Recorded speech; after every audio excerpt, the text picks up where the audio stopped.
Okay, so we are fresh off of the Pokemon Presents for Pokemon Day 2023. Some exciting stuff in here.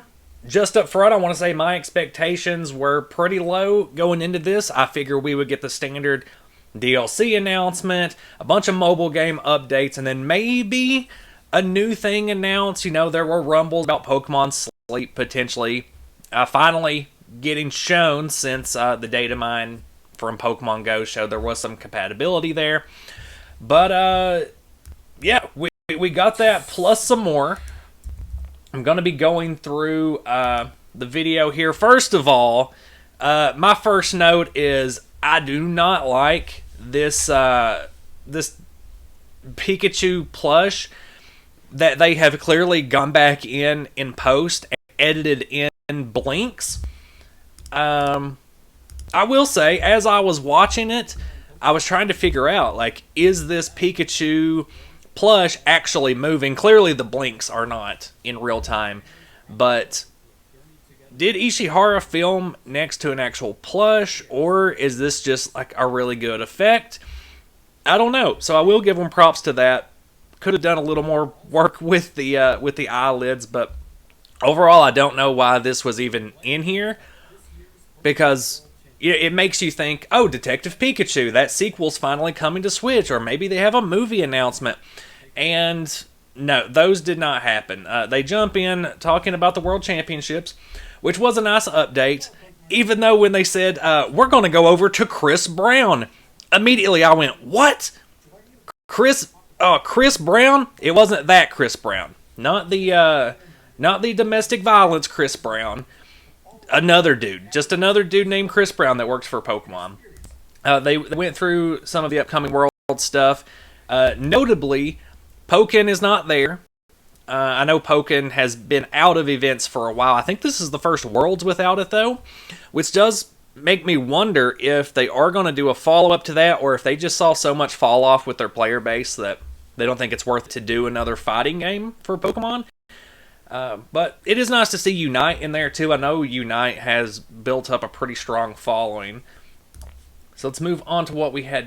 So, this announcement potentially could have had me the most excited I've ever been about a Pokemon anything coming out. Because you see the briefcase that says Pokemon Classic.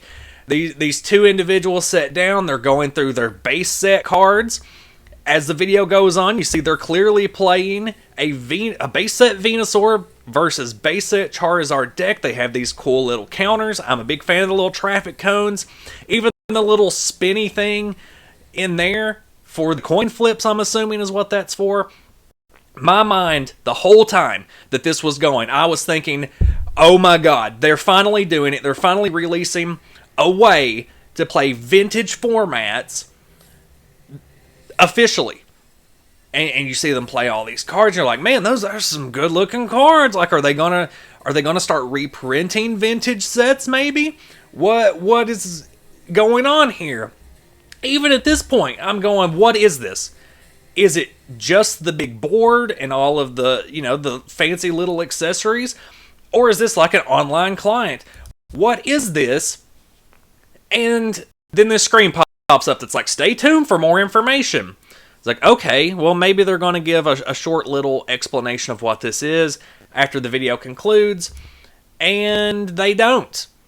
Ishihara just pops back up and he's like, stay tuned. We're going to probably say something else about this at Worlds. Like, all right. But we do get a look at these two cards here, and they're not exact reprints of base set. That's to be expected. Professor Oak is updated to be a supporter. That makes sense. We got different numberings and stuff down here. For the most part, the formatting is still pretty much the same. The artwork's the same. It still has the base set era aesthetic, the WotC aesthetic. It looks like they have updated these cards for play.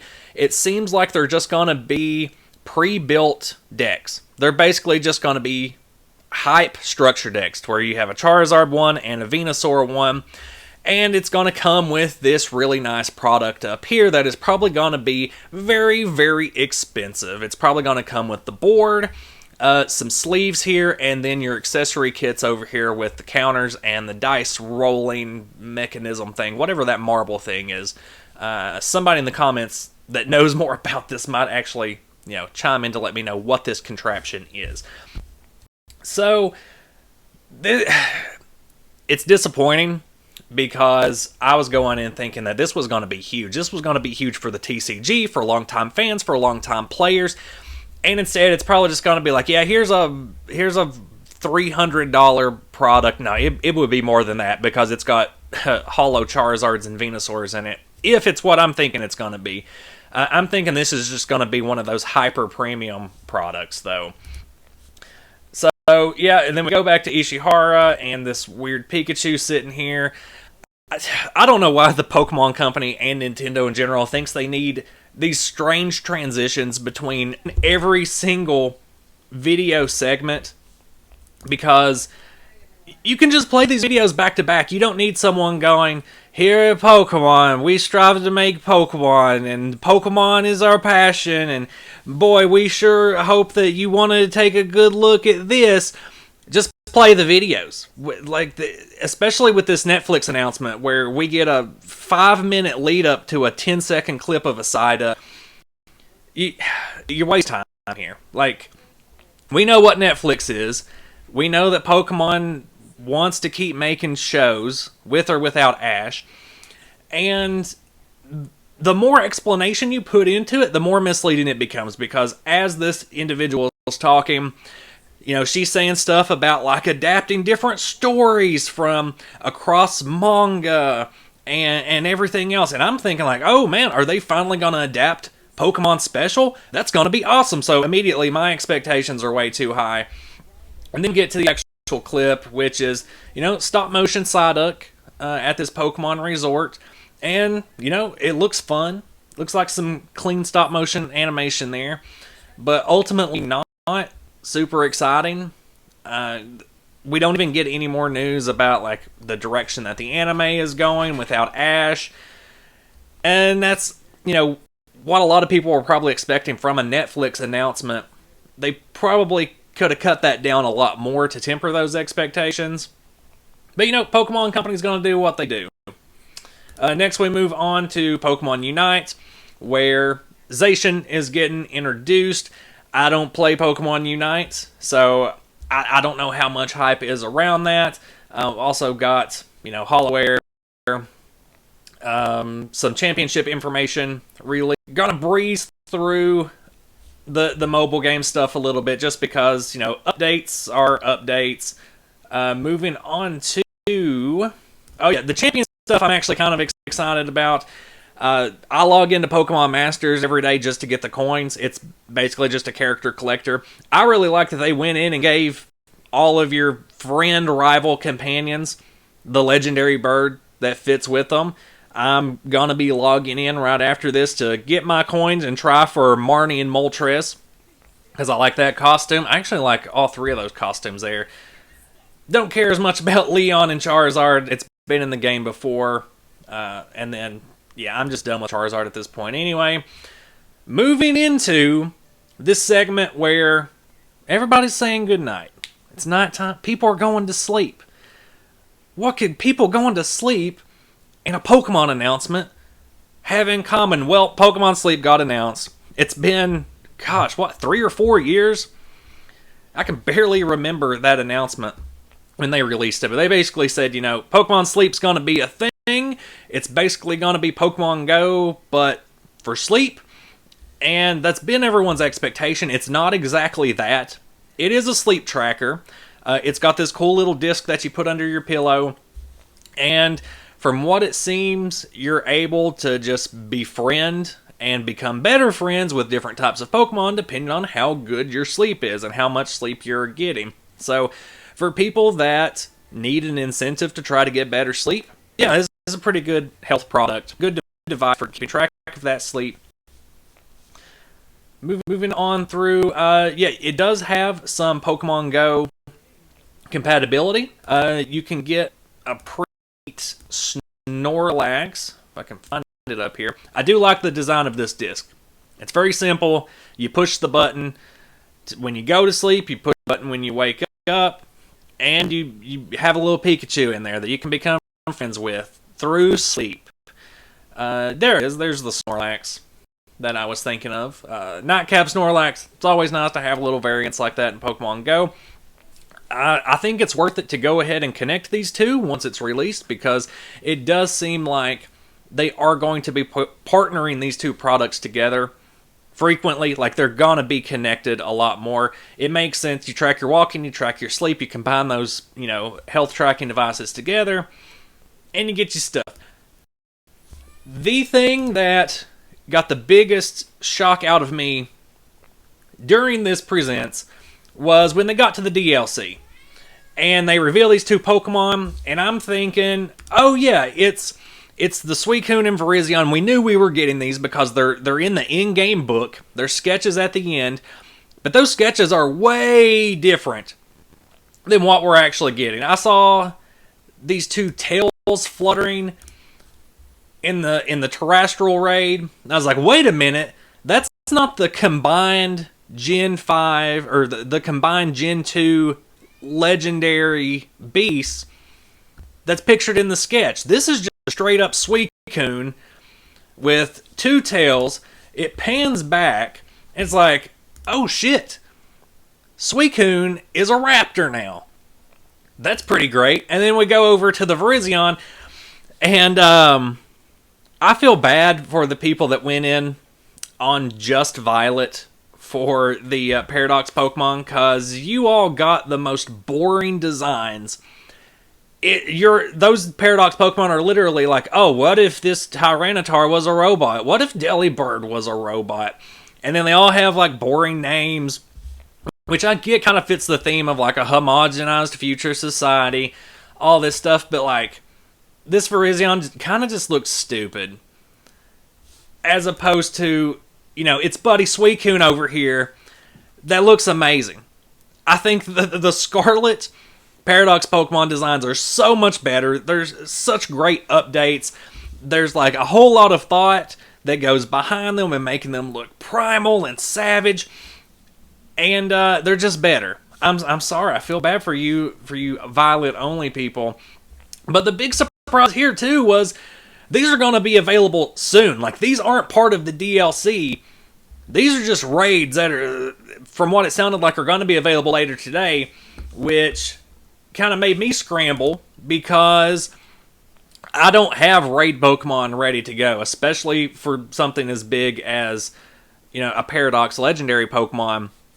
And that's because every time I tried to raid, I would get stuck in a menu for 20 minutes and then not be able to actually help the people I was raiding with. I got frustrated with it and said, I'm not going to raid again until a patch comes through and fixes raids. But now I think I'm going to have to go in and kind of just grind my way up into a decent raid Pokemon for Walking Wake. Because I really want this thing. I think the design is solid on it. Man, such a great design on this Paradox Suicune. Iron Leaves, yeah, just not great. And it's got Grass Psychic type, which, we've seen before. We've seen Water Dragon before, but Water Dragon is an amazing typing to stick together. There's a reason why Palkia is so good. Ooh, yeah, we get a little bit more about these. I haven't read through, all of the small print at the bottom. But yeah, I'm going to be looking forward to this event starting. And continuing on, got some more Pokemon Home support. That's always nice to hear. Weirdly, they don't mention anything about the patch that was supposed to come out. As far as I know, that patch is still nowhere to be seen. They said it's coming out end of April. Not April, February. We're in February. But there's not a whole lot of February left. We got today and tomorrow. They don't say anything about the patch. I've not seen the patch. We got the notes for it, but there's still a lot to be desired there. I was hoping, by the time one of these big updates came out for raids, something that actually got me excited about raiding, that I would be able to without bugging out and getting stuck. But anyway, we go on to the big DLC announcement. The thing that everyone was thinking, like, this is, a solid pick. It's gonna be in there. We're gonna know something about the Scarlet and Violet DLC. Now, first of all, I like the aesthetic here. It's very Hisui like, which is traditional Japanese, which is like not anything too different. So we get some glimpses of that. We see a couple new characters here in the background. Look kind of interesting. And then in the background, these are what I assume are going to be the 4 new big Pokemon that the first DLC story is going to revolve around. And my first thought on seeing these is, I kind of like the big, the bird. It kind of looks like a mix between, like a raptor, not the dinosaur, but the actual type of bird. Maybe also like some type of crane. I kind of like this one. The ones over on the left side here, I think look like Yokai Watch monsters. These, they don't fit the Pokemon aesthetic for me. Like this one just looks like bad cartoon Incineroar. Like if somebody's like, I'm gonna make a green Incineroar, but it's a Shiba Inu instead of a big cat. And I'm not a big fan of Pokemon that have human hands, so automatically I don't like this thing. The baboon ghost slender guy over here, I'm still iffy about. I'm going to have to see the full design before I make a final opinion on it. The Jade Mask Pokemon back here is looking like it's going to be the main focus. It's going to be the main legendary for part 1 of the DLC. And I'm not a big fan of that either. Just Pokemon designs kind of, they stray off more and more. And it's not that they're bad necessarily. They're just not for me. The same thing with like the Ice Rider, Calyrex in general. I just do not like the design at all. But again, it's not for me. Like my taste in Pokemon design comes from a different generation. The other part of the DLC seems to be some kind of battle complex that's out at sea. It gets more into that here in a bit, but first, we'll look at the 2 kind of marquee legendary Pokemon that we're going to be getting. So part 1's the Teal Mask, and it's got this grassy looking guy here. Got a different face behind this leafy mask. It looks like that's more of like a terrestrial type mask. So my opinion could change there. At the moment, from what I've seen, not a big fan. But what I am a big fan of is this Turtle Boy over here. Like, this is a good looking legendary design, in my opinion, especially with all of the lore that we've been able to kind of pick apart and go through. Given the clues we got about Area Zero, we kind of knew we were going to be getting a big dome turtle. And here it is. I've already forgotten the name. It sounded kind of like Galapagos, which makes sense for it being a big turtle or tortoise, whatever.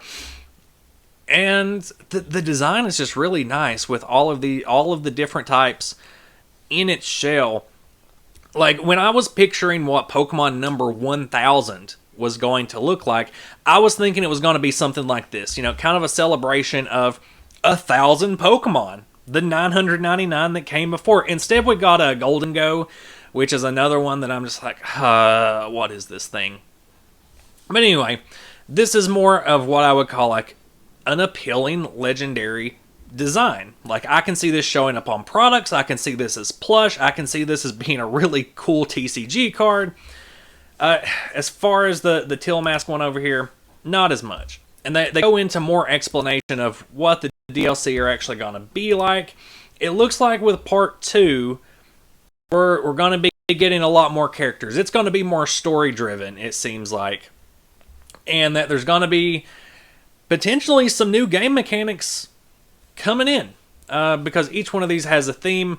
Hopefully it's not just going to be like, yep, it's a battle facility, it's Battle Tower, but for Scarlet and Violet. Really digging the aesthetic of this character right here. They give a kind of a peek of how the Dex is going to update with Pokemon from different generations that are going to be available in the DLC. So for each of these, I think we do get representation from every gen. We got 1, 2, 3.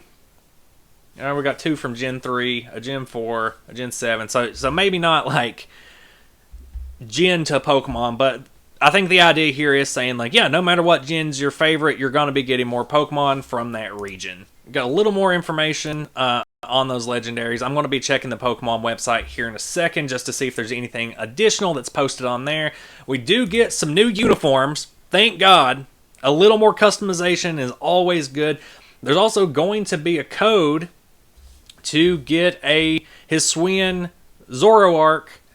So that's kind of exciting too. It's not available in the game. It's going to have a happy hour. It's always nice to get those few Pokemon from events that know happy hour, even if it's not, competitively viable or anything. And then it's also going to have a charismatic mark on it. So Pokemon throwing a lot of free stuff at us, hopefully to distract us away from this game that did not have a welcoming reception upon release, that has had a lot of problems that have still not been addressed, that they do not even mention in this direct. Hopefully all of the hype that they get out of the way covers all of that up. Hopefully that patch comes out later today with the new raids, or even as early as tomorrow. That would be nice. I'm gonna have to jump back in on my copy of Scarlet, try to do some research on what Pokemon are going to be good for raiding this Suicune, because I want it. I want that thing in my party. And yeah, there is a lot to look forward here. Clearly we didn't get any big announcements, like about a new mystery dungeon or a new Let's Go game, a new Legends game. Those were all things that I was kind of hopeful for, but wasn't exactly expecting. I think a little later in the year we will get more announcements about the next games that are releasing. I think for now they want to keep building hype for the Scarlet and Violet DLC so that people are pre-ordering it. They can get some numbers on that. And then maybe a little closer to like Q3 in the fall, they bust out something like, yeah, Gen 5 remakes are on the way. Here's what they're going to be. And that'll be something for a later date. That's some different Pokemon news. I think overall it was a good direct. It did exceed expectations. Going in, they were kind of low. Like I said at the start of the video, I was just expecting mobile games and DLC. I didn't think they were going to go too hard on anything else, since Nintendo in general has been pretty sparse on announcements so far, which is a whole different conspiracy video about, are they holding off on Switch stuff because there's something bigger coming. But like I said, that's for a different news cycle in a later part of the year. For now, there's stuff to be excited about with Pokemon. And of course, let me know down in the comments what you guys are excited about. Let me know what your expectations were, what you wanted to see more of. Is there something you were really hoping for that didn't pop up here? Any thoughts and opinions, let me know down in the comments. And thanks for watching. I'll see you guys next video.